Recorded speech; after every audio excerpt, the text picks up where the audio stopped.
Alhamdulillah di pagi ini, mohon maaf Ibu Kepala, alhamdulillah pada pagi ini saya bisa berkunjung kepada Ibu Kepala Sekolah SMPN 2 Cikalongwetan, yaitu Ibu Endang, sekaligus motivator saya dalam dunia pendidikan. Beliau yang selalu sangat banyak mengajarkan saya tentang pendidikan. Baik, di sini Ibu, saya mohon maaf mengganggu waktunya. Di sini saya mungkin ada aduan pertanyaan wawancara Bu, untuk persyaratan CGP yang selama sebulan ini tentang etika mengambil keputusan. Mungkin di sini ada beberapa hal yang saya ingin tanyakan, khususnya Ibu selaku pimpinan sekolah SMK Cikalongwetan di sini. Pertanyaan pertama Bu,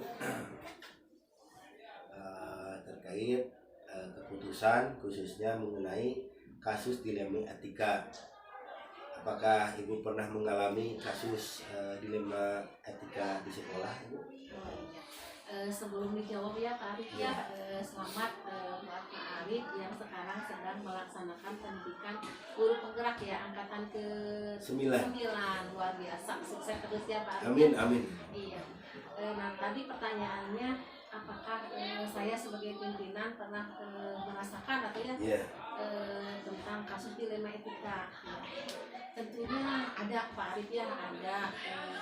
Kadang-kadang membuat saya juga bingung ya harus mengambil keputusan. Nah, salah satu contohnya kemarin itu kan sekarang sudah memasuki semester 2.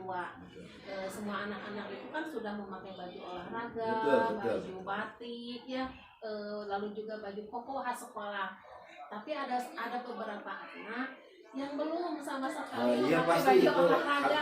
Nah, tentunya saya sebagai pimpinan juga merasa bingung dan kasihan ya, di lain pihak kasihan, di lain pihak kalau misalnya saya memutuskan sendiri untuk begini itu juga kan takutnya tidak ada keadilan buat yang lainnya. Iya, betul. Seperti itu Pak Ari, contoh kasus dilema etika yang pernah saya alami. Iya, menarik sekali. Ini pas dengan pertanyaan di sini ya Bu ya. Di sini kan ada 4 paradigma, terus ada prinsip dan langkah-langkah kebetulan.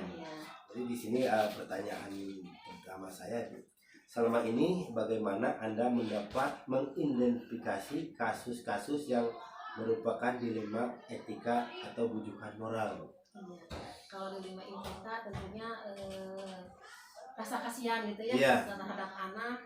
Ini anak harus bagaimana misalnya, sedangkan saya juga kan tidak bisa memutuskan sendiri. Kalau yang tadi bertentangan dengan kasus merupakan dilema etika atau bujukan moral. Kalau bujukan moral juga pernah saya juga mengalami. Nah, tentunya ini sama-sama bertentangan dengan hati nurani mungkin ya, dengan hati nurani. Kalau misalnya untuk kasus bujukan moral, kalau misalnya sudahlah ini mah tidak baik ya sudah saya putuskan tidak. Tapi kalau yang untuk dilema etika ini tentunya memerlukan pertimbangan lain. Misalnya saya meminta masukan dari teman-teman, ada wakasek, misalnya ada juga wali kelasnya, ada juga guru bermusyawarah lah itu. Yang kasus bertentangan moral juga pernah saya alami ya, ini selain saya memutuskan sendiri, ini meskipun saya sudah punya jawabannya A misalnya seperti itu, bukan berarti otoriter, kan bertentangan dengan hukum misalnya ya, tapi saya juga minta masukan kepada teman-teman juga. Jadi intinya musyawarah mungkin ya. Iya, musyawarah itu nomor 1, musyawarah. Yang ini mungkin yang poin kedua Bu. Selama ini bagaimana Ibu menjalankan pengambilan keputusan di sekolah Ibu, terutama untuk kasus-kasus di mana ada 2 kepentingan yang sama-sama penting, mengandung nilai kebajikan juga gitu. Bagaimana? Contohnya yang tadi aja ya, yang anak yang belum pakai seragam ini itu ya. Nah, saya kan melihat tiap pagi kan sambut siswa ya. Kasihan juga ini anak yang lainnya sudah pakai seragam, ini belum gitu ya. Nah, tentunya saya bertanya dulu kepada pengelola baju batik itu ya, kan harus ada bayar ya, meskipun tidak banyak, tapi kan misalnya Bu Elis itu berapa lagi anaknya belum bayar, segini lagi Bu, lalu bagaimana kondisi anaknya. Saya juga bertanya kepada wali kelasnya, kepada wakasek kesiswaan, kepada BK. dan memang ditemukan bahwa anak ini memang yang pertama anak yatim piatu, ibunya tidak bekerja, jadi mengandalkan pemberian dari kakak-kakaknya. Lalu saya juga kan ada juga beberapa anak yang belum pakai. Nah, saya juga kumpulkan data kalau misalnya skala prioritas kira-kira apakah anak ini layak tidak kalau misalnya digratiskan gitu, seperti itu. Nah, akhirnya berdasarkan musyawarah ya sudah Bu, memang anak ini mah skala prioritas pertama kalau di ranking gitu ya, kan ada si A, si B, si C, si D. Nah, memang wajar kalau misalnya digratiskan oleh sekolah. Jadi ya kita mengambil keputusan kemarin itu sudah dikasihkan saja lah. Tapi tentunya cara mengasuhkannya juga jangan sampai anak-anak yang lain jadi iri. Kalau itu dikasih, kalau saya tidak, jadi istilahnya sosial lah ada rencepan gitu Pak. Saya bagus itu bagus sekali. Nah, berikutnya Bu, tadi katanya sekarang tentang langkah-langkah atau prosedur seperti apa yang bisa Ibu lakukan selama ini. Langkah atau prosedur seperti apa yang bisa Ibu lakukan selama ini untuk ya tadi seperti tanya untuk tentang apa nilai kebijakan atau keputusan baik di sekolah ini. Nah, saya juga kemarin itu selain tadi ya bermusyawarah dengan pengelolanya, bermusyawarah juga dengan tentunya dengan wali kelasnya yang lebih tahu kondisi anaknya, lalu juga dengan para PKS dan guru BK. Nah, saya juga nanti akan ada suatu ramu-ramu lah Pak Arif ya, ramu-ramu yang disepakati oleh bersama, tapi ini belum ya, tapi mudah-mudahan bisa terrealisasi. Misalnya untuk anak-anak yatim dan tidak mampu, misalnya nanti ke depannya sudahlah tidak usah 100% misalnya seperti itu, jadi ada keringanan mungkin ya gitu. Tapi itu juga skala prioritas, jadi takutnya nanti semuanya opinion gitu. Ada skala prioritas juga. Dan nanti ada peraturan-peraturan. Nah, berikutnya mungkin tadi langkah-langkah, sekarang hal-hal apa saja selama ini Ibu anggap efektif dalam mengambil keputusan pada kasus-kasus dilema etika? Yang paling efektif. Iya. Yang tentunya cara yang paling itu musyawarah. Iya. Nah, mungkin ya tadi belum disebutkan selain musyawarah dengan yang ada di dalam, dengan guru dan lain sebagainya, juga musyawarah dengan orang tua. Ya. Gitu. Nah, yang ini Ibu, apakah Ibu memiliki sebuah takala atau jadwal tertentu dalam sebuah penyelesaian kasus dilema etika? Apakah Ibu langsung menyelesaikan di tempat atau memiliki sebuah jadwal untuk menyelesaikan bentuk atau prosedur seperti apa yang Ibu ini kita penjelasannya untuk kasus-kasus dilema etika ini? Kalau misalnya terjadwal ada, misalnya dalam rapat dinas, jadi kan wali kelas mengemukakan misalnya kondisi anak-anaknya seperti apa. Lalu kalau misalnya yang tidak terjadwal juga ada, misalnya kalau memang ada kasus yang harus diselesaikan, meskipun tidak terjadwal ya kita selesaikan. Berikutnya ini ya tentang adakah seseorang atau faktor-faktor apa yang selama ini mempermudah atau membantu Anda dalam mengambil keputusan dalam kasus-kasus dilema etika ini? Ada tentu. Saya banyak dibantu oleh Dewan Guru, lalu juga para petugas ya, misalnya petugas ABC kan di sini adanya, lalu juga oleh wali kelas, para wakase, tenaga administrasi sekolah. Jadi intinya kolaborasi semua pihak yang ada di sekolah. Jadi kalau misalnya saya sendiri yang memutuskan, tidak mungkin kan ini keluarga ya. Betul sekali Bu ya, luar biasa. Ini ada gambaran besar. Nah, untuk pertanyaan terakhir begini, dari semua hal yang telah disampaikan, pembelajaran apa yang dapat Ibu petik dari pengalaman Ibu mengambil keputusan dilema etika?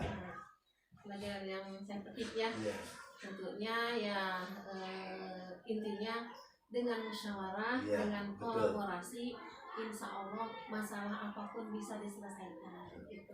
Dan tentunya keterbukaan. Ya betul sekali Bu, betul. Ya betul sekali. Ya mungkin itu Bu, alhamdulillah setelah membahas tentang permasalahan-permasalahan pembelajaran bisa saya petik dari pengalaman Ibu Kepala di sini untuk edukasi saya di masa yang akan datang, yang tentunya dimana kita tidak akan lepas dari permusyawaraan, bermusyawarah, berkolaborasi itu sangat penting ya. Mungkin segitu saja Ibu, kebahagiaan yang tak terhingga buat saya bisa, mohon maaf bukan menggurui tapi ingin meminta informasi dari Ibu apa yang Ibu alami, mungkin nanti akan dialami oleh saya karena ini keputusan itu sangat berat ya Bu ya, diaplikasikannya. Ibu, saya ucapkan terima kasih, mohon maaf atas mengganggu waktunya, terima kasih banyak. Sukses selalu Pak Arif. Amin ya.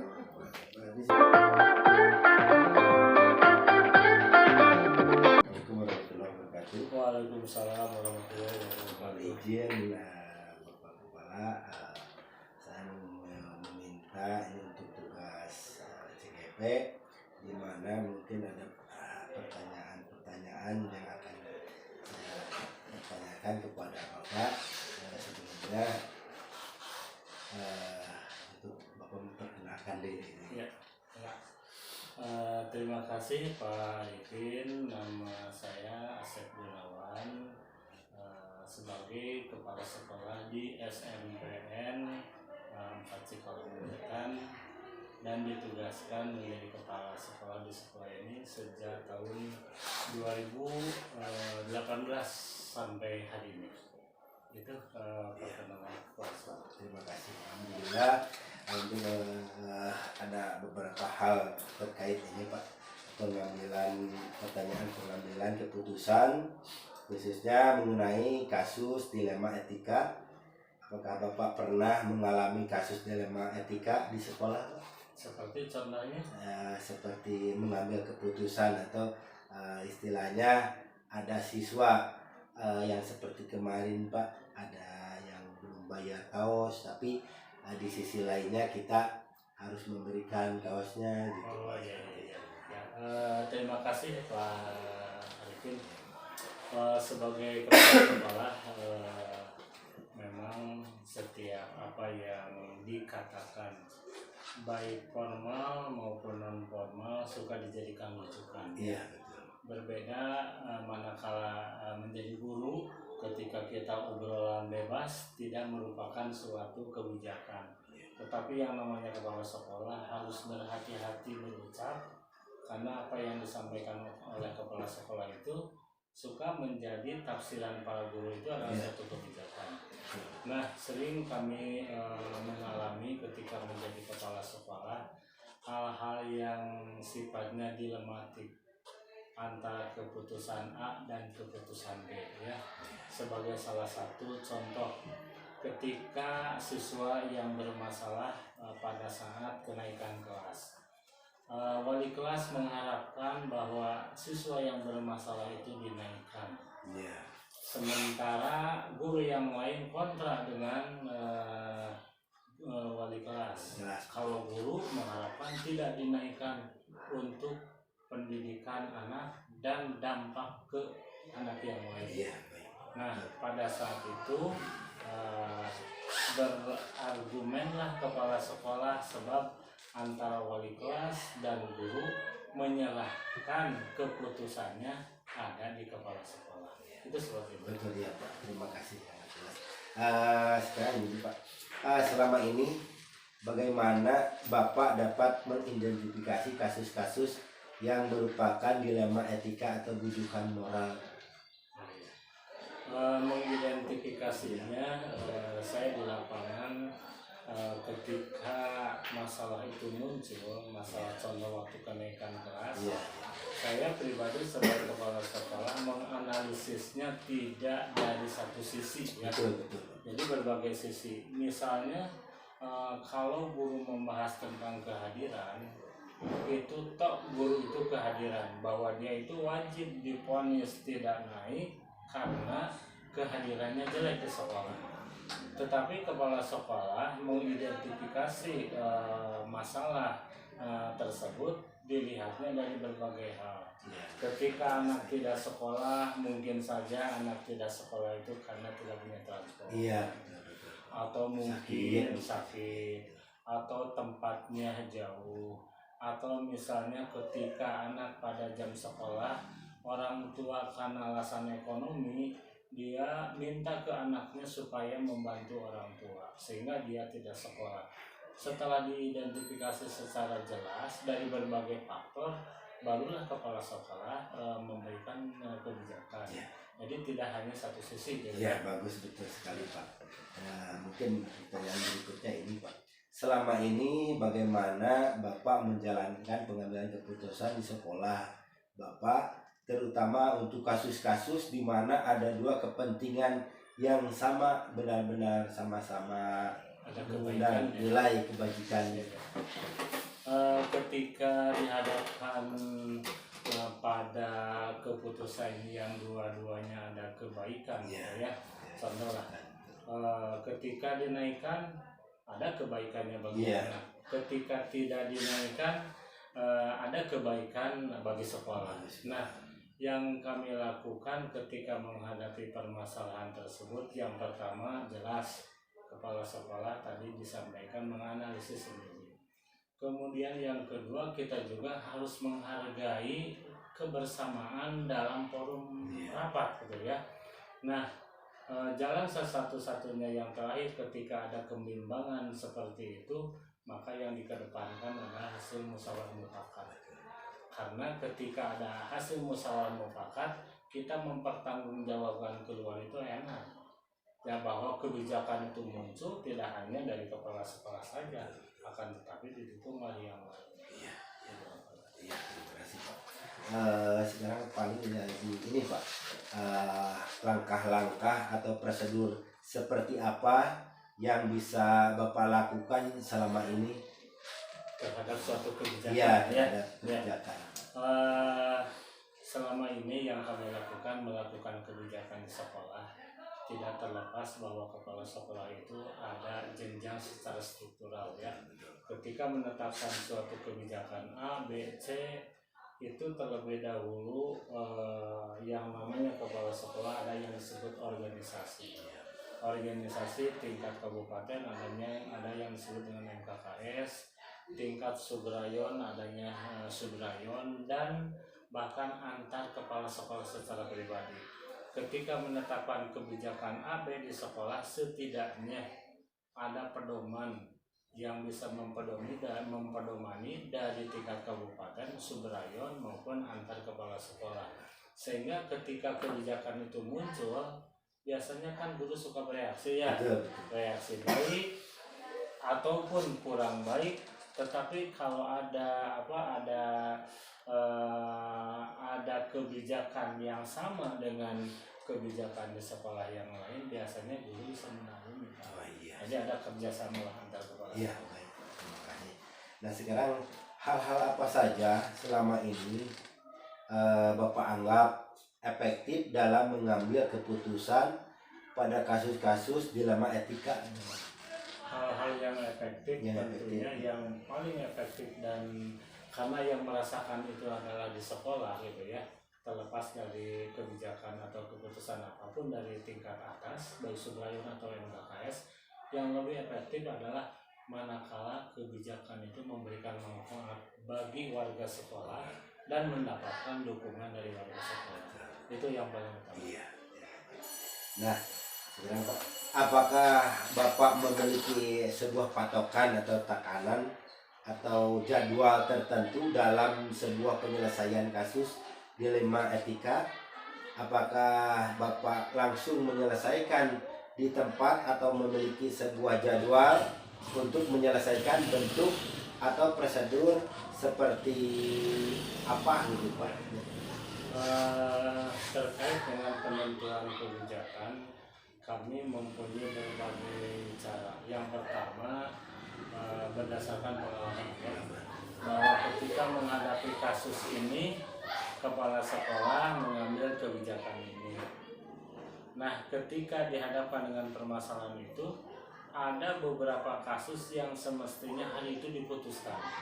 Maka hari itulah diputuskan berdasarkan pengalaman nasional. Tetapi manakala kita menghadapi permasalahan-permasalahan yang membutuhkan saran, masukan, kajian, itu kami tidak serta-merta memberikan keputusan secara langsung, karena itu memerlukan kajian dari berbagai hal, berbagai aspek, dan berbagai personal gitu ya, seperti itu. Rumit ya, menentukan keputusan yang maksimal. Nah, di sini Pak, adakah seseorang atau faktor-faktor apa yang selama ini mempermudah atau membantu Bapak dalam mengambil keputusan dalam kasus-kasus dilema etika? Ya. Faktor yang mempermudah mengambil keputusan di sekolah tentunya kami ada kebersamaan di antara para wakil kepala sekolah, karena ujung dari kegiatan-kegiatan itu muaranya ada di para wakil kepala sekolah. Ketika guru curhat tentang sarana, ada wakil sarana. Ketika di masyarakat terjadi sesuatu gejolak tentang sekolah, ada wakil bidang kesiswaan yang selama ini seperti yang dilakukan oleh Pak Arifin, banyak sekali menangani tentang kegiatan di luar yang bisa difasilitasi oleh Wakasek bidang kemasyarakatan, yang alhamdulillah itu mempermudah bagi kepala sekolah untuk menghadapi masalah-masalah yang dihadapi. Jadi seperti itu. Nah, dari semua hal telah disampaikan, pembelajaran apa yang dapat Bapak petik dari pengalaman-pengalaman Bapak mengambil keputusan dilema etika tersebut, Pak? Keputusannya bahwa yang bisa saya simpulkan bahwa ketika kepala sekolah mengeluarkan kebijakan, yang harus dijaga adalah kondusivitas internal di sekolah. Karena apapun kebijakan kepala sekolah, kalau internal sudah bagus, insya Allah akan didukung. Sebaliknya, kalau kepala sekolah tidak bisa berkoordinasi, tidak bisa bekerja sama dengan di internal sekolah, apapun kebijakan kepala sekolah, sebaik apapun tidak akan didukung oleh rekan-rekan. Jadi untuk itu yang paling utama adalah kondusivitas internal sekolah harus dijaga. Itu seperti itu Pak Arifin. Ya, terima kasih banyak Bapak, rangkaian pertanyaan sudah saya pertanyakan ke Bapak, dan saya juga sudah mengetahui bagaimana kebijakan-kebijakan yang positif dari Bapak, karena selama ini saya menjadi bawahan Bapak, merasakan kebijakan yang sangat luar biasa, bisa dikatakan adil gitu Pak ya, bermanfaat untuk kami sebagai bawahan, juga merasakan. Bapak, saya ucapkan terima kasih banyak atas waktunya yang sudah saya pergunakan untuk mewawancari Bapak tentang ilmu ini. Semoga menjadi edukasi bagi saya untuk diterapkan bagi saya untuk di masa yang depan. Seperti itu. Saya aturkan terima kasih banyak Bapak atas waktunya. Terima kasih, sama-sama Pak Arifin. Waalaikumsalam warahmatullahi wabarakatuh.